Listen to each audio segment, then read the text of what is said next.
வாழ்வின் வழியை நான் அறிய செய்வீர். உமது முன்னிலையில் எனக்கு நிறைவான மகிழ்ச்சி உண்டு. உமது வல பக்கத்தில் எப்போதும் பேரின்பம் உண்டு. திருப்பாடல்கள் புத்தகம் 16வது அதிகாரம் 11வது இறை திருவசனம்.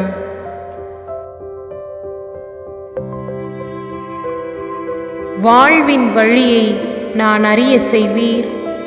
உமது முன்னிலையில் எனக்கு நிறைவான மகிழ்ச்சி உண்டு. உமது வல பக்கத்தில் எப்போதும் பேரின்பம் உண்டு.